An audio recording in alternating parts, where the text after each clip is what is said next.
welcome to my YouTube channel.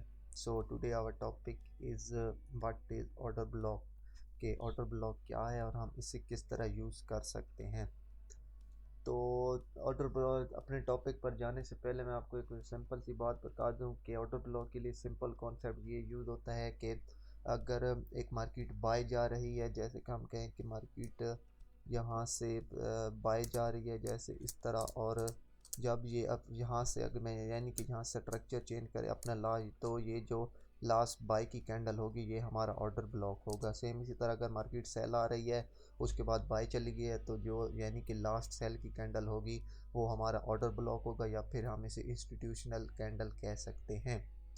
तो कुछ हद तक ये बात ठीक है, लेकिन अगर इस तरह होता कि जस्ट लास्ट बाय की कैंडल या लास्ट सेल की कैंडल ऑर्डर ब्लॉक होते और इनसे मार्केट रिवर्स होती तो शायद लॉस में कोई ना होता, हर को प्रॉफिटेबल होता। तो जैसा कि आपको मैंने पहले भी बताया कि हम इसकी जो है फॉरेक्स की हर चीज़ की अपनी स्पेशलिसिटी है, यानी कि हर चीज़ के स्पेशल कॉन्टेक्स्ट हैं, यानी कि जब वो कॉन्टेक्स्ट पूरे होते हैं तो हम कहते हैं कि हाँ अब ये प्रॉपर हो चुका है इसके यानी कि सारे कॉन्टेक्ट, और अब हम इस पर ट्रेड कर सकते हैं। जैसे कि लिक्विडिटी का इससे पहले हमने चैप्टर पर इम्बैलेंस पढ़ा है, इसी तरह ये भी है, ऑर्डर ब्लॉक भी है। यानी कि सारे ऑर्डर ब्लॉक ट्रेडेबल नहीं होते, हर ऑर्डर ब्लॉक ट्रेड करने के काबिल नहीं होता, हर ऑर्डर ब्लॉक को आप ट्रेड नहीं कर सकते। कुछ ऐसे ऑर्डर ब्लॉक होते हैं जिनका के कॉन्टेक्स्ट पूरा हो, जिनकी तमाम कॉन्सेप्ट पूरे हों, आप जस्ट वो ऑर्डर ब्लॉक यूज़ करें। तो आइए देखते हैं ऑर्डर ब्लॉक के लिए क्या क्या चीज़ इंपॉर्टेंट हैं जो इनका ऑर्डर ब्लॉक में होना ज़रूरी है। यानी कि अगर वो चीज़ें होंगी ऑर्डर ब्लॉक के साथ तो आपके यानी कि ट्रेड की जो है वो प्रॉफिट में जाने की एक्यूरेसी और ज़्यादा बढ़ जाएगी। तो सबसे पहले है मार्केट स्ट्रक्चरल शिफ्ट। तो अगर इससे पहले मैं मार्केट स्ट्रक्चर शिफ्ट एक प्रॉपर वीडियो बना चुका हूँ, अगर आपने वो वीडियो नहीं देखी तो आप पहले वो वीडियो देख लें, क्योंकि लिक्विडिटी स्ट्रक्चर और क्या कहते हैं इम्बैलेंस, ये तमाम चीज़ें आपको तभी समझ आएंगी जब, और ये ऑर्डर ब्लॉक है जब आपको स्ट्रक्चर का कॉन्सेप्ट क्लियर होगा। तो जस्ट मैं आपको ये बता दूं कि स्ट्रक्चर मीन कि एक मार्केट बाय जा रही है, जैसे कि यहाँ से मार्केट बाय जा रही है तो ये जो लास्ट यानी कि बाय के मूव में लास्ट हायर लो है, ये जो लास्ट हायर लो है, ये जो लास्ट हायर लो ये जब ब्रेक होगा तो तब हम ऑर्डर ब्लॉक इधर देखेंगे। तब अगर कोई ऑर्डर ब्लॉक बना है सबसे पहली शर्त तब पूरी होगी ऑर्डर ब्लॉक की, जब ये जो लास्ट स्ट्रक्चर है एक्सटर्नल स्ट्रक्चर मीन अगर मार्केट यहाँ से नीचे ऐसे ऐसे करके आ रही है तो ये जो एक्सटर्नल स्ट्रक्चर, अगर ये स्ट्रक्चर टूट भी रहा है लेकिन ऑर्डर ब्लॉक ये वाला तब वैलिड होगा जब ये लास्ट हायर लो यानी कि last structural level external structure का टूटेगा, तब हम कहेंगे कि ये एक स्ट्रक्चर ब्रेक हो चुका है और अब ये जो ऑर्डर ब्लॉक है ये वैलिड हो सकता है। इसकी पहली शर्त यानी कि मुकम्मल है। इसके बाद नेक्स्ट देखते हैं लिक्विडिटी। इससे पहले इतने भी मैं आपको बता चुका हूँ कि अगर आईसीटी ने यानी कि ये जो इनर सर्कल ट्रेडर का जो है सबसे ज़्यादा कॉन्सेप्ट है, दो चीज़ें हैं, एक ऑर्डर ब्लॉक सॉरी एक इम्बैलेंस और दूसरा लिक्विडिटी, सबसे ज़्यादा इसने इन्हीं चीज़ों पर जोर दिया है।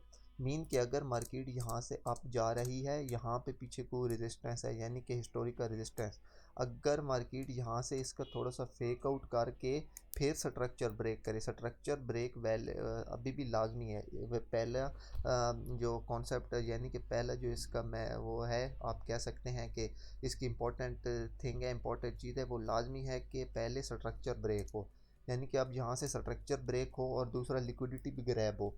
मीन कि ये एक रेजिस्टेंस थी, इसकी मार्केट ने लिक्विडिटी उठाई और फिर स्ट्रक्चर ब्रेक किया, तो अब जो यहाँ पे ऑर्डर ब्लॉक है वो काफ़ी हद तक आपका वैलिड ऑर्डर ब्लॉक है, बिकॉज मार्केट ने लिक्विडिटी उठा ली है, उसके बाद मार्केट ने स्ट्रक्चर भी ब्रेक कर दिया है। अब मैं आपको बताता हूँ कि अगर यहाँ से मार्केट फेक आउट नहीं करती यानी कि प्रॉपर डबल टॉप करके यहाँ से मार्केट नीचे स्ट्रक्चर ब्रेक कर देती है, तो आपको याद होगा कि लिक्विडिटी वाले चैप्टर मैंने बताया था कि हर इक्वल हाई इक्वल लो, डबल टॉप डबल बॉटम और ये ट्रेंड लाइन और फिबोनाची के जो कॉन्टेक्स्ट इंपॉर्टेंट लेवल हैं इनके ऊपर हमेशा लिक्विडिटी पड़ी होती है। तो यहाँ पे लिक्विडिटी ग्रैब नहीं होगी तो ये, और जब दोबारा मार्केट यहाँ से अप जाएगी तो हाई प्रोबेबिलिटी चांसेस हैं कि अगर इसने डबल टॉप लगाया तो इसके ऊपर पहले मार्केट लिक्विडिटी उठाएगी, फिर इंटरनल स्ट्रक्चर चेंज कर और फिर दोबारा मार्केट सेल की तरफ आएगी। अगर पहली दफ़ा ही मार्केट यहाँ से लिक्विडिटी उठा ले, हमेशा याद रखें जब लिक्विडिटी उठे उसी ऑर्डर ब्लॉक को ट्रेड करें, एमी किसी भी ऑर्डर ब्लॉक को बगैर लिक्विडिटी उठाए ट्रेड ना करें।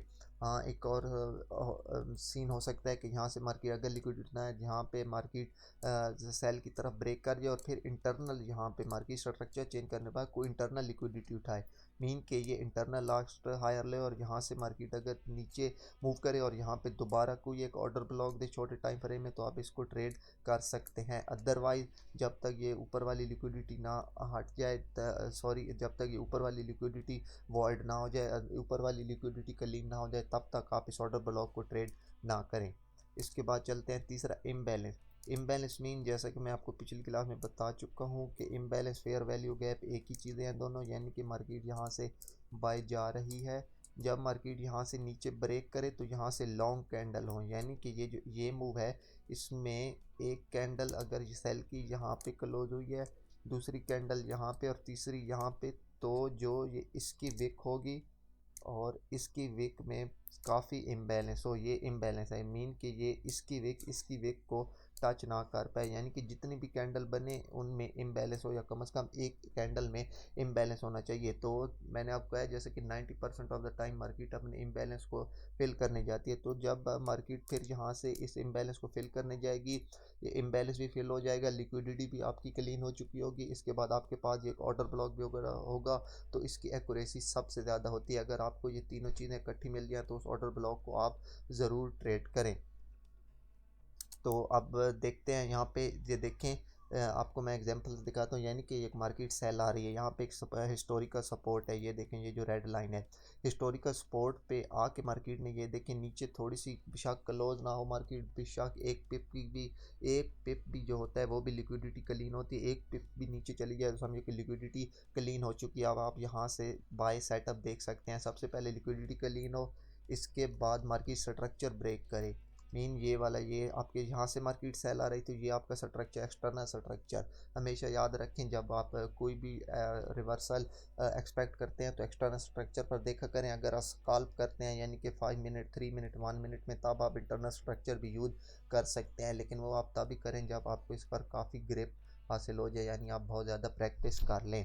तो जब मार्केट यहाँ से स्ट्रक्चर ब्रेक करे तो अब आपका ये वाला ऑर्डर ब्लॉक है, लास्ट सेल की कैंडल, हमें याद रखें लास्ट जो सेल की कैंडल है वो आपका ऑर्डर ब्लॉक है। अब जब दोबारा मार्केट यहाँ से सेल आएगी तो आप यहाँ से बाय एक्सपेक्ट कर सकते हैं, मीन यहाँ से मार्केट सेल आई, ये आपका ऑर्डर ब्लॉक लेवल है, पहली एंट्री आपकी इस ऑर्डर ब्लॉक पर होगी, क्योंकि आपके कॉन्टेक्स्ट पूरे हैं, स्ट्रक्चर ब्रेक जो हो चुका है, लिक्विडिटी उठाई जा चुकी है, यहाँ पे इन कैंडल के दरमियान इम्बैलेंस है, तो जब मार्केट यहाँ से सेल आए तो आप पहली बार यहाँ से ट्राई कर सकते हैं। ये जो लेवल होता है, ये आप देख सकते हैं, ये जो लेवल होता है ऑर्डर ब्लॉक का, आप हमेशा याद रखें आईसीटी ऑर्डर ब्लॉक में हमेशा बॉडीज़ को यूज़ करते हैं, आप भी कोशिश किया करें कि ऑर्डर ब्लॉक की बॉडीज़ को यूज़ किया करें।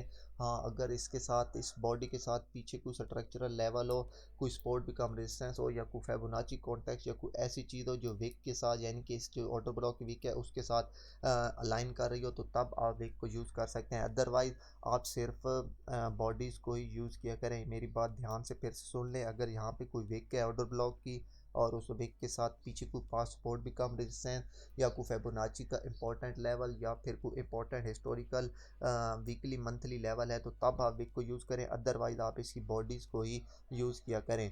तो पहली एंट्री आपकी यहाँ पे है, ये जो ऑर्डर ब्लॉक है, इसके बाद सेकंड एंट्री अगर मार्केट यहाँ से यानी कि दोबारा नहीं जाती बाई की तरफ, तो दूसरी एंट्री आप, ये जो ऑर्डर ब्लॉक की कैंडल होगी, यानी कि ये एक डेली का चार्ट है, तो आप यहाँ इस ऑर्डर ब्लॉक पे फिबोनाची प्लॉट करें और इसका जो 50% का लेवल होगा आप उसको मार्क करें, यानी कि ये एक 50% का लेवल है, दूसरी ट्रेड आप यहाँ से प्ले करें। और हमेशा आपका एस एल ये ऑर्डर ब्लॉक से तकरीबन 6 से 7, तकरीबन 8 से 10 पिप कर लें, 8 से 10 पिप नीचे होना चाहिए ये जो लास्ट सेल की कैंडल है, यानी कि ये जो आपका ऑर्डर ब्लॉक है हमेशा आपका जो एस एल है इससे नीचे होना चाहिए। अब बात करते हैं एंट्री की, ये कि आप एंट्री यहाँ पे किस तरह ले सकते हैं। जैसे कि मैंने अभी आपको बताया कि ये एक डेली के चार्ट है, तो अगर डेली के चार्ट में यहाँ से है तो आप यहाँ से, ऐसे तो नहीं कि यहाँ पे डेली की कैंडल है और आप बाय कर लें। तो जैसे कि मैंने आपको स्ट्रक्चर वाले चैप्टर में बताया और अब फिर दोबारा बता रहा हूँ, यानी कि अगर यहाँ पे ये डेली पे आती है मार्केट, यहाँ पे तो आपको आपको यहाँ पे क्या देखना है, अब स्ट्रक्चर को थोड़ा सा डिफाइन करते हैं। आपने यहाँ पे स्ट्रक्चरल शिफ्ट देखनी है, मीन जब यहाँ पे कैंडल है यानी कि उसकी बॉडी को टच की ऑर्डर ब्लॉक को, तो अगर ये डेली का चार्ट है तो डेली में याद रखें आप H1 M15 तक जा सकते हैं, यानी कि डेली यहाँ पे कैंडल है और M15 में आपने देखा कि मार्केट इस तरफ बाय की तरफ ये एक हाई को ब्रेक कर चुकी है, यानी कि ये सीन बना है बाय की तरह। तो अब जब मार्केट यहाँ पे आए छोटे टाइम फ्रेम में, यानी कि M15 का टाइम फ्रेम है, तो अब यहाँ पास सपोर्ट बिकम रेजिस्टेंस, यहाँ पे किसी फेयर वैल्यू गैप, या फिर यहाँ पे जब लिक्विडिटी इस लेवल की, ये इंटरनल स्ट्रक्चर की लिक्विडिटी होगी, ये ग्रैब वो यहाँ से बाय कर सकते हैं, या फिर इधर कूद छोटे टाइम फ्रेम का ऑर्डर ब्लॉक बने तो आप वहाँ से बाय ट्राई कर सकते हैं। Same as in the cell के, यानी कि मार्केट अगर बाय जा रही है और यहाँ पे कोई यानी कि डेली का ऑर्डर ब्लॉक पड़ा है, डेली के ऑर्डर ब्लॉक को टच करने के बाद आप यहाँ पे इंटरनल स्ट्रक्चर में शिफ्ट देखें, यानी कि ये डेली के कैंडल है, तो आप H1 या M15 में कोई भी स्ट्रक्चर शिफ्ट मिले तो आप उस पर ट्रेड प्ले कर सकते हैं। मीन के M15 में ये सीन बना है, यानी कि एक दफ़ा ये लोअर लो को मार्केट ब्रेक कर चुकी है, तो अब यहाँ पे जब मार्केट लिक्विडिटी उठाए या फिर यहाँ पे कोई ऑर्डर ब्लॉक बना है या फिर यहाँ पे कोई फेयर वैल्यू गैप आपको मिले, तो आप वहाँ से ट्रेड प्ले कर सकते हैं। हमेशा याद रखें बड़े कॉन्टेक्स्ट को सामने रखा करें, ये आप छोटे टाइम फ्रेम में ये ट्रेड तब प्ले कर सकते हैं जब बड़े टाइम फ्रेम में मार्केट किसी फिबोनाची लेवल, किसी ऑर्डर ब्लॉक या किसी मेन कॉन्टेक्स्ट लेवल पे होती है। जैसे कि इस सीन में आप देख सकते हैं कि मार्केट अपने एक प्रॉपर सेलिंग लेवल पे है, सेल बॉय के ऑर्डर ब्लॉक पे है, बुलिश ऑर्डर ब्लॉक यानी कि लास्ट सेल कैंडल। तो अब आप यहाँ पे छोटे टाइम फ्रेम में आपको कोई भी कॉन्टेक्स्ट मिले तो आप यहाँ से बाय प्ले कर सकते हैं। तो लाइव चार्ट पर एग्जांपल में जाने से पहले मैं आपको एक और बात बता दूं कि हमेशा याद रखें ऑर्डर ब्लॉक लास्ट सेल या लास्ट बाय की कैंडल नहीं होती। आईसीटी के कॉन्सेप्ट के लिहाज से और जितना मेरा एक्सपीरियंस है 2-3 साल का, हमेशा याद रखें ऑर्डर ब्लॉक ये होता है कि अगर मार्केट बाय जा रही है और उसके बाद एक सेल की कैंडल लग गई है, मीन कि ये आप देखें यहाँ पे एक सेल की कैंडल लग गई है लेकिन अभी तक मार्केट बाय जा रही है, ये मार्केट बाय जा रही है, उसके बाद मार्केट यानी कि ये कुछ स्ट्रक्चरल लेवल है आपके पास, या आप यूँ कह दें कि ये आपके पास स्ट्रक्चरल लेवल है, यानी कि ये एक सेल की कैंडल लगी है तो ये इंटरनल स्ट्रक्चर आप कह दें, यानी कि ये भी है आउटर स्ट्रक्चर, या अदरवाइज आप इसको स्ट्रक्चर कह दें, यानी कि मीन एक्सटर्नल स्ट्रक्चर ये है। तो जब मार्केट यहाँ से सेल आएगी तो मार्केट जब इस स्ट्रक्चर को ब्रेक करे, मीन कि ये वाला स्ट्रक्चर, तो आपका ऑर्डर ब्लॉक ये वाली कैंडल नहीं होगी। हमेशा याद रखें, ये जो सबसे ज़्यादा आप ऑर्डर ब्लॉक को ये कंसिडर करने में सबसे ज़्यादा गलती करते हैं वो यही करते हैं, ये वाला ऑर्डर ब्लॉक नहीं होगा आपका लास्ट बाय की कैंडल, आपका ऑर्डर ब्लॉक ये वाला होगा, क्योंकि ये कंसिस्टेंट 3 बाय की कैंडल लगी हैं, इनमें कोई सेल की कैंडल नहीं है। ये हर टाइम फ्रेम पर यही रूल अप्लाई होगा, M1 से लेकर मंथली तक, H1 H4 डेली सब पे यही रूल अप्लाई होगा। तक आप हमेशा यही ऑर्डर ब्लॉक यूज़ करें, मीन कि अगर ये मार्केट बाय जा रही है और यहाँ पे ये लास्ट सेल की कैंडल लगी, अगर ये लास्ट सेल की कैंडल नहीं लगती, ये पूरी एक बाय जा रही होती और यहाँ पे कोई लिक्विडिटी ग्रैब करती, यहाँ पे इम्बैलेंस होता, ये स्ट्रक्चर ब्रेक करती, यानी कि अपने कॉन्टेक्ट पूरे करती, तो ऑर्डर ब्लॉक आपका ये होता। अब भी आपका ऑर्डर ब्लॉक ये वाला नहीं है लास्ट बाय कैंडल, बल्कि ये लास्ट 3 कैंडल का ये जो लो है, यानी कि ये बॉडी है ये वाली, ये आपका ऑर्डर ब्लॉक है। अब जब मार्केट यहाँ से बाय जाए, मीन के अब जब मार्केट यहाँ से बाय जाए तो आप मार्केट को इधर से सेल देखें, ना कि इधर से। इसके अलावा सेम यही सीन सेल के केस में होगा, देखें कि मार्केट यहाँ से सेल आ रही है, यहाँ पे कोई लेवल पड़ा है, उसकी मार्केट ने लिक्विडिटी ग्रैब की है, उसके बाद दोबारा मार्केट यहाँ से मार्केट ने स्ट्रक्चर ब्रेक किया है और ये लगातार सेल की कैंडल है, यानी कि यहाँ से लेकर यहाँ तक सारी सेल की कैंडल हैं। तो ये जो लास्ट सेल की कैंडल है यानी कि यहाँ पे पड़ी है, वो आपका ऑर्डर ब्लॉक नहीं होगा, बल्कि ये सारा आपका ऑर्डर ब्लॉक होगा। अक्सर आपने देखा होगा कि मार्केट सपोर्ट बिकम रेजिस्टेंस को बहुत ज़्यादा अहमियत देती है, वो इसलिए देती है क्योंकि ये प्रॉपर एक ऑर्डर ब्लॉक एरिया, और जब मार्केट दोबारा यहाँ पे रिटेस्ट करेगी तो यहीं से मार्केट बाय की तरफ अपनी डायरेक्शन शुरू कर देगी। क्योंकि ये ऑर्डर ब्लॉक एरिया है, ना कि आपके पास ये ऑर्डर ब्लॉक एरिया है। तो उम्मीद करता हूँ कि आपको ये काफ़ी हद तक समझ आ चुकी। बाकी अभी हम लाइव चार्ट पे चलते हैं, मैं आपको लाइव एग्जांपल दिखाता हूँ ताकि और भी आपको समझने में आसानी हो सके। तो सबसे पहले हम चलते हैं GBP JPY H4 में। GBP/JPY H4, तो आपके पास ये देखें, हमें ये देखें मार्केट सेल में आ रही है। ये देखें यहाँ से मार्केट ने स्ट्रक्चर ब्रेक किया। आप ये इस लेवल को मार्क करें कि स्ट्रक्चर ब्रेक किया तो लास्ट बाय की कैंडल आपने सुना, आपने देखा कि ये जो लास्ट बाय की कैंडल है ये वाली है। यहाँ तक मार्केट अप्रोच नहीं कर पाई, क्यों? क्योंकि ओरिजिनल ये जो लास्ट ये वाली बाय की कैंडल है, आप इसको मार्क कर लें। आपका ऑर्डर ब्लॉक एरिया ये वाला है, ना कि वो वाला ऑर्डर ब्लॉक एरिया है। और अब जब आपका SL यहाँ पे होना चाहिए, और ये आप देखें 150 पे तकरीबन आपका SL बनता है, और तकरीबन 230-40 पे आपका TP बनता है। हमेशा याद रखें ऑर्डर ब्लॉक एरिया में ये जो last structural level high low होते हैं, हमेशा उनको अपना टारगेट रखा करें। यानी कि ये बाय मूव जाने से पहले आपका लास्ट लो ये था, तो आप हमेशा पहला TP इधर तरह रखें, दूसरा TP आप बेशक कहीं भी रख दें। तो ये आपका ये एक ऑर्डर ब्लॉक एरिया है। इस यहाँ पे जब आप आएँ तो ये H4 है, तो आप H1 में या M15 में M30 में है, वहाँ पे आपको कुछ स्ट्रक्चरल शिफ्ट मिले तो आप यहाँ से ट्रेड प्ले कर सकते हैं। आपका ये ऑर्डर ब्लॉक एरिया ये वाला है, हमेशा याद रखें, क्योंकि ये डाउन कैंडल आने के बाद लास्ट बाय की कैंडल ये दो हैं, ना कि ये सिर्फ जस्ट लास्ट बाय की कैंडल। इसके बाद कोई और एग्जांपल देखते हैं। ये देखें मार्केट सेल होने के बाद जब मार्केट ने जब स्ट्रक्चर ब्रेक किया तो ये लास्ट बाय की कैंडल है, यानी कि ये लास्ट बाय की कैंडल है। आप जब मार्केट यहाँ पे जाए तो आप इस ऑर्डर ब्लॉक को मार्क करके रखें, ना कि जस्ट लास्ट वाली कैंडल। आप यहाँ से ट्रेड प्ले करें। इसके बाद को और एग्जांपल देखते हैं। ये देखें ये लो, ये लास्ट स्ट्रक्चरल हाई है, एक्सटर्नल स्ट्रक्चरल हाई ये वाला है आपके पास। मार्केट जब यहाँ से सेल आई, तो जब मार्केट ने स्ट्रक्चर को ब्रेक किया तो आपके पास ये वाली कैंडल ऑर्डर ब्लॉक कैंडल है, बिकॉज लास्ट सेल की कैंडल ये वाली हैं दो, ये आप देखें। तो ये आपका ऑर्डर ब्लॉक एरिया है, ना कि आपका ये वाला ऑर्डर ब्लॉक है। अगर आप इस ऑर्डर ब्लॉक को मार करके बैठे होते तो आई थिंक इस नीचे वाले ऑर्डर ब्लॉक को मार्केट ने टच नहीं किया, बिकॉज ओरिजिनल ऑर्डर ब्लॉक आपके पास ये था जब मार्केट नीचे आई।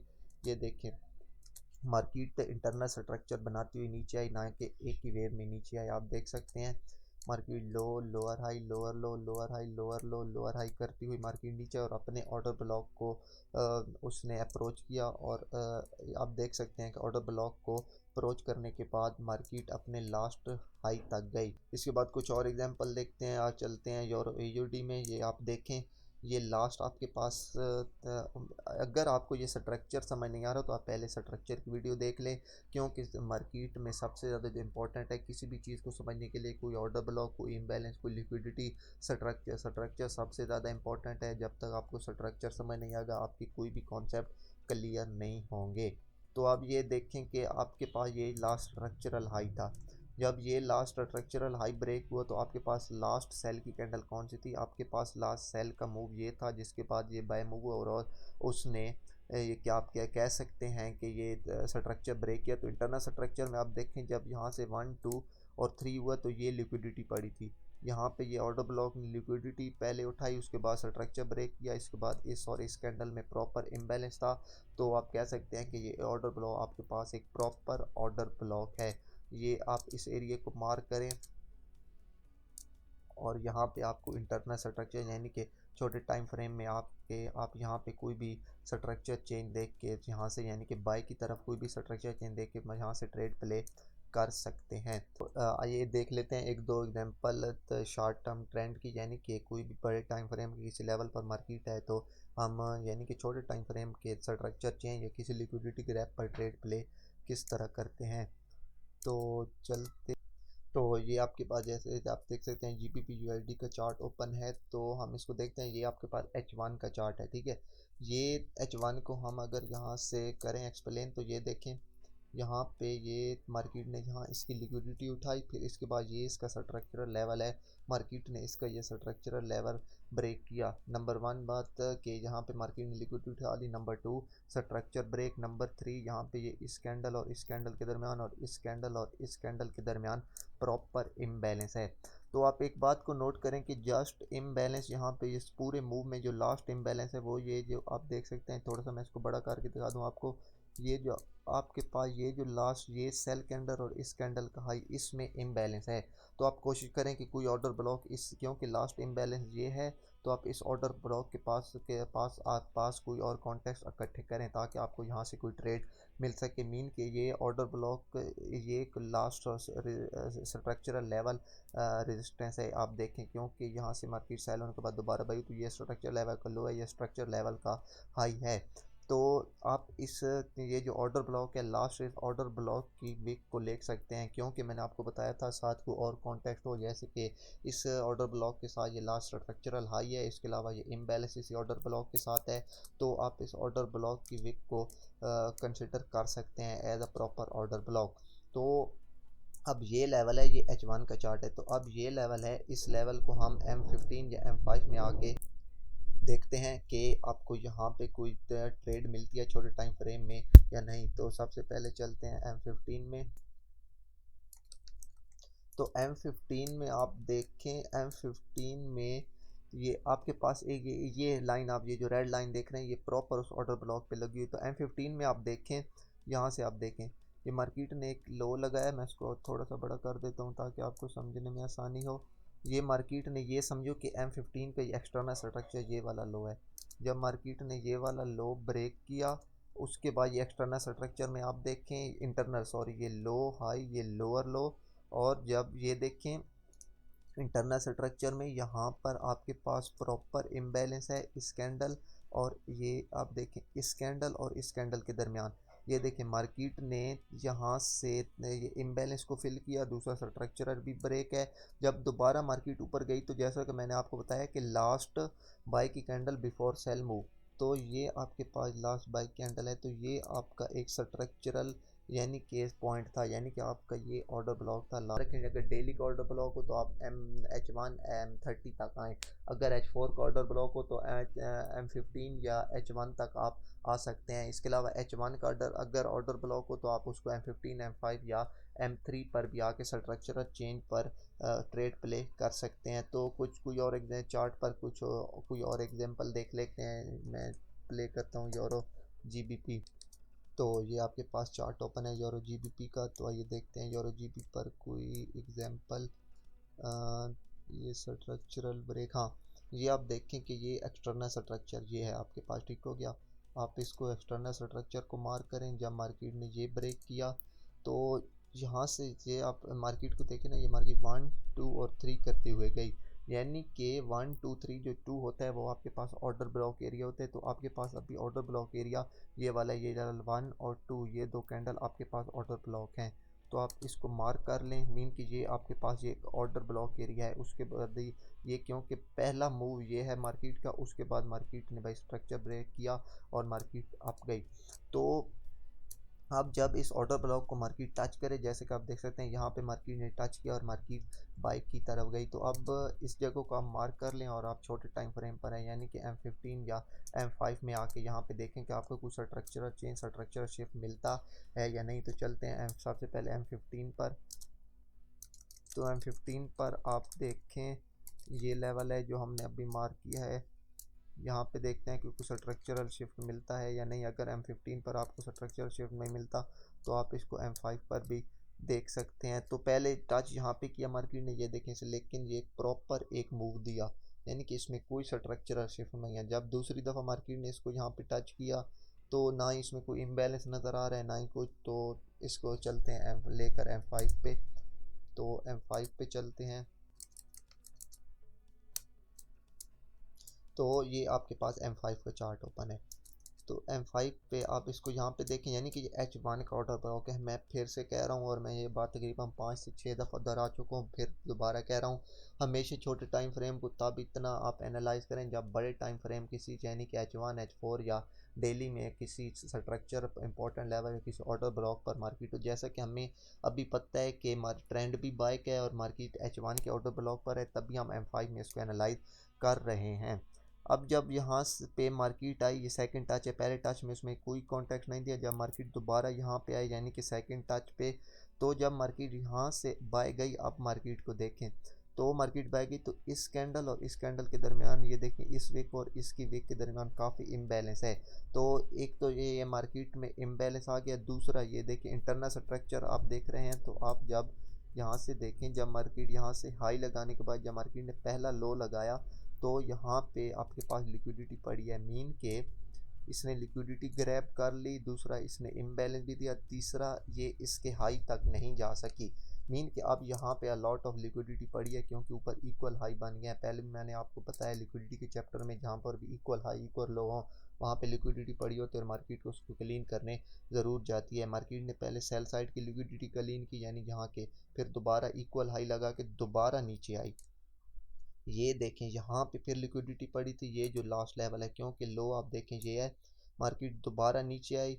ये इस वक्त ये सीन होते हैं, मैं आपको ये इसलिए एग्जांपल दिखा रहा हूँ, ये इस वक्त सीन होते हैं जब मार्केट रेंज में होती है, यानी कि मार्केट में इतनी ज़्यादा मूवमेंट नहीं होती तो वो बार बार लिक्विडिटी उठाने, बार बार स्टॉप लॉस उठाने आती है, यानी कि लॉट ऑफ एस एल यहाँ पर पड़े होंगे। तो मार्केट दोबारा यहाँ से नीचे आई, मार्केट ने ये जो ये लेवल है इस लेवल की लिक्विडिटी उठाई और फिर दोबारा मार्केट जैसे यहाँ से लिक्विडिटी उठाए और फिर कोई बाई कैंडल है आप यहाँ से बाय प्ले कर सकते हैं। बिकॉज एक दफ़ा मार्केट यहाँ पे ऊपर इक्वल हाइज लगा के आ चुकी है, तो अब आपका बायास होना चाहिए कि मार्केट जैसे ही नीचे किसी इंटरनल स्ट्रक्चर लेवल की भी लिक्विडिटी उठाएगी तो उसके बाद मार्केट बाय की तरफ जाएगी। तो मार्केट ने जैसे ही यहाँ से नीचे की लिक्विडिटी उठाई, आप जैसे ही पहले बाई की कैंडल लगे आप यहाँ से ट्रेड प्ले कर सकते हैं और एस एल आपका वही इस लो से नीचे होना चाहिए और टी पी H1 का आपका जो नेक्स्ट स्ट्रक्चरल लेवल है वहाँ तक होना चाहिए। तो एग्जांपल और भी हैं लेकिन आई थिंक वीडियो बहुत ज़्यादा लंबी हो चुकी है, तो उम्मीद करता हूँ कि आपको ये वीडियो पसंद आई होगी। तो मैं आपको बताते चलूँ कि नेक्स्ट आगे जो वीडियोज़ हैं वो मैं इतनी लेंथी नहीं बनाऊँगा, सिंपल ये अभी आपके मैं कॉन्सेप्ट क्लियर कर रहा हूँ कि ये जो इंपॉर्टेंट चीज़ें हैं, ऑर्डर ब्लॉक, इम्बैलेंस, लिक्विडिटी हो गया और ये प्राइस टाइम थ्योरी और मार्केट स्ट्रक्चर हो गया, जो कि मेन सबसे मेन कॉन्सेप्ट हैं आईसीटी के। ये मैं लेंथी वीडियो और इतनी ज़्यादा एग्जांपल आपको इसलिए दिखा रहा हूँ ताकि आपको ये चीज़ें तमाम क्लियर हो जाएं, क्योंकि अगर आपकी ये इन चीज़ों के कॉन्सेप्ट क्लियर होंगी तो आगे जो जितनी भी चीज़ें आपको खुद ब खुद समझ आने लग जाएंगी। तो उम्मीद करता हूँ कि आपको ये वीडियो पसंद आई होगी, अगर पसंद आई हो तो प्लीज़ लाइक और सब्सक्राइब कर दें और आपका अगर कोई भी सवाल हो तो नीचे कमेंट सेक्शन में लिख दें, इंशाल्लाह मैं रिप्लाई देने की पूरी कोशिश करूँगा। तो मिलते हैं किसी नेक्स्ट वीडियो में, तब तक के लिए अल्लाह हाफिज़।